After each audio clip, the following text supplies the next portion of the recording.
এই যে এখানে খেজুরগুলো দেখতেছেন খুব সুন্দর, এখনো কালার আসেনি, এগুলো কিন্তু লাল টকটকে হবে, অর্থাৎ আগে হলুদ কালারে পরিণত হবে এবং তারপর লাল কালারে চলে আসবে। এই অবস্থায় খুব সুন্দর মিষ্টি এসছে খেজুরে। আমার অনেক দিনের স্বপ্ন এই সদি খেজুরের চাষ করার।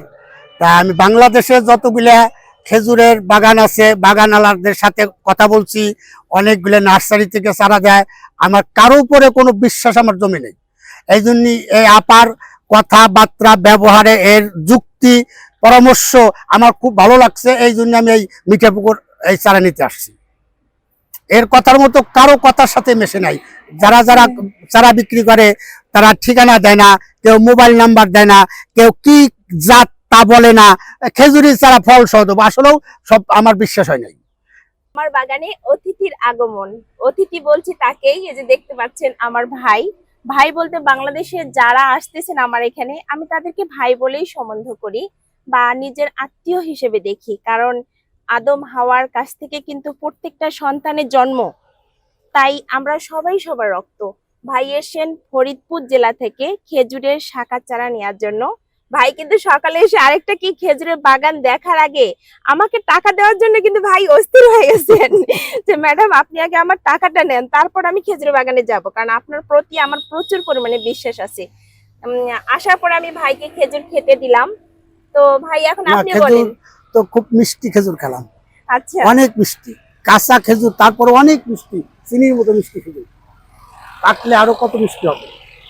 তো আপনি কোথা থেকে এসেছেন একটু পুরা ঠিকানাটা দিবেন। আমি আসছি ফরিদপুর জেলা থেকে, গ্রাম হলো শিবরামপুর। আমার নাম মোহাম্মদ হাসান শেখ, হাসান মাতুব্বার হিসেবে মানুষ আমাকে পরিচিত, আমাকে চেনে। আমি দুটো তিনটা চারা নেওয়ার জন্য আসছি এবং আমার এই খেজুরি বাগান দেখার অনেক স্বপ্ন ছিল, অনেক শখ ছিল। এটা খেজুরি বাগান দেখলাম এবং দুটো একটা চারা আমি নিয়ে যাব, আমি আমার বাড়ির সামনে লাগানোর জন্য, তাতে আমার মনের আশা পূর্ণ হবে। এরপরে যদি ফলাফলে একটু ভালো রেজাল্ট ভালো পাই, আমি একটা বাগান করার খুব ইচ্ছা আছে আমার। ইনশাআল্লাহ হবে। তো ভাই বাগানে এসে আপনার কেমন লাগলো? না, আমার কাছে খুব ভালো লাগতেছে, খুব ভালো লাগতেছে। বাগানে আসলাম, ওই গাছের থেকে খেজুর ছিঁড়ে খালাম, আমার কাছে খুবই ভালো লাগছে। আচ্ছা, সত্যি ভাই অনেক ভালো মনের মানুষ। মানে উনি এখানে আসবেন, দুদিন আগে আমাকে ফোন করছেন, না যাপা আমি যাব। আমি কিন্তু ট্রাস্ট করতে পারছিলাম না, তখন বললাম যে আসেন ভাই, মানে ইজি ভাবে চলে আসলেন, চিন্তা করতে পারিনি। যদিও ভাই আসছেন সকাল 7টার দিকে হবে, 6:30 বা 7টার দিকে এসছেন। ওনার একটু ভয় ভয় কাজ করতেছিল, কোথায় কি কিনা।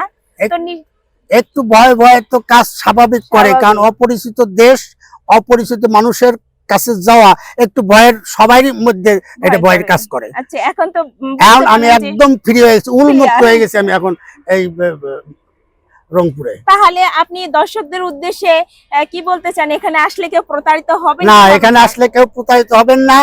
এখানে আসলে এই বাগান থেকে, এই মিঠাপুকুর থেকে আপনারা যদি খেজুরের শাকারের চারা নেন, আপনারা 100-100 আপনারা সুন্দর ফল পাবেন। আলহামদুলিল্লাহ, আমার বড় ভাইয়ের মুখে এটা আমার বিশ্বাস শুনে আমার খুব ভালো লাগলো। তো সবাই ভালো থাকবেন। ভাইয়ের জন্য শাকার চারাগুলো রেডি করা হচ্ছে, আমি চারাগুলো একটু দেখিয়ে দিচ্ছি যে 3 গাছ থেকে 3টা চারা উনি নেবেন, 3টা জাত। একটা হচ্ছে আজোয়া, মরিয়ম, মেরজুল অথবা বারহি দেয়া হচ্ছে। এই 3টা জাত দেওয়া হবে, যেহেতু ভাই উঠানে লাগাবেন এবং ভাই জমি প্রসেসিং করতেছেন 60 থেকে 70টা চারা রোপণ করার জন্য। ভাইয়ের একটাই কথা ছিল, আমি না যাবার কাছ থেকে চারা নিব। তা আমার কথা আমার কাছ থেকে নিতে হবে তা না, আপনারা বিশ্বস্ত স্থানে যাবেন, বাগান ভিজিট করবেন, খেজুর খেয়ে দেখবেন। অনলাইনে লেনদেনটা না করাটাই ভালো। অনলাইনে কিন্তু এখন এই খেজুর জগতে প্রচুর পরিমাণে প্রতারণার অপশন হয়ে দাঁড়িয়েছে, মানে শুধুমাত্র প্রতারণা প্রতারণা প্রতারণা। দেখলেই বুঝতে পারবেন যে এরকম এগুলো গাছ আছে, এই গাছগুলোর ভিতরে খেজুরের ডাটা ঢুকাই দিয়ে কষ্টে পেঁচিয়ে সেগুলো 2000 বা 5000 টাকা বিক্রি করতেছে নওগাঁ অথবা রাজশাহী থেকে। এগুলো থেকে একটু সাবধান থাকবেন। নিজে বাগানে ভিজিট করুন, খেজুর খেয়ে দেখুন, বা আপনার বিশ্বস্ত স্থান থেকে খেজুরের গাছ নিন। যেহেতু এটা আম বা কাঁঠালের গাছ না, এটা বাহিরের দেশের ফল, একটা মূল্যবান ফল বলতে গেলে একটা খনিজ সম্পদের মতো। এক, আপনি খেতে পাচ্ছেন, দ্বিতীয়ত আপনি একটা গাছ থেকে 3 মণ 4 মণ 5 মণ পরিমাণে খেজুর হয়। খেতেও পাচ্ছেন, পাশাপাশি আশেপাশে চাহিদাও পূরণ করতে পাচ্ছেন এবং সেটা আপনি বিক্রিও করতে পারবেন। বাংলাদেশে খুব ভালো পরিমাণে খেজুর হচ্ছে। ভালো থাকবেন সবাই, আমার বাগানে আসবেন, দোয়া থাকবে সবার জন্য। আমার শাখাটা উঠানো হচ্ছে, এই শাখাটাতে আবার 3টা শাখার আছে। সাইডে দেখলাম, যখন উঠানোর পরে দেখি যে 3টা শাখার। তো ফিয়ামানিল্লাহ, অনেকটা ভালো। এই শাখাগুলোতে সামনে বছরই খেজুর আসার কথা, এসে যাবে। মানে এগুলো পরিপক্ক বয়স্ক বড় 12 ফিট 13 ফিট শাখার হবে কেটে দেওয়ার পরেও। চিন্তা করেন তাহলে, এগুলো উঠানো একটু কষ্টকর আছে। এই যে পাশে আরেকজন উঠাচ্ছেন। হ্যাঁ, অবশ্য অনেকটা বেজে গেছে, 4টা 5টা বেজে গেছে, তো তাই একটু কালো কালো দেখাচ্ছে সবকিছু। আর এই শাখা চারাগুলো অনেক নিচ পর্যন্ত আছে, অর্থাৎ প্রায় কোমরের কাছাকাছি নিচে আছে। মানে মাটি কেটে একটু উঁচু করা হয়ে গেছে তো জায়গাটা, এই কারণে। আর ভিতরে খেজুরও বোঝা যাচ্ছে না, মানে চারপাশে শাখার চারায় সাফোকেশন ক্রিয়েট করা হয়ে গেছে এই গাছের, এই জন্য কিছু দেখা যাচ্ছে না। তো এই গাছের সামনে বছর প্রচুর পরিমাণে খেজুর নিব, এই কারণে শাখা চারাগুলো সবগুলো সাইড করা হচ্ছে। সামনে বছর এই গাছে আর কোনো শাখা চারা রাখা হবে না। আর অনেকের একটা ধারণা কতটুকু আছে আমি জানি না, অতিরিক্ত শাখা চারা রাখলে কিন্তু ওই গাছে খেজুর খুবই কম আসে। হ্যাঁ, তো যে গাছে শাখা চারা বেশি হবে অর্থাৎ পুষ্টিটা খেয়ে ফেলে। আর এই শাখা চারার সঙ্গে কিন্তু আরেকটা শাখা চারা আছে, যে দেখতে পাচ্ছেন পাশাপাশি। সব গাছের সঙ্গে যে শাখা চারা আলাদা থাকবে তা না, এই গাছের সঙ্গে আছে। মানে যারা আগে আসবে তারা তো আগেই পাবে, এটাই স্বাভাবিক, কারণ যার যেটা পছন্দ হয় এই আর কি।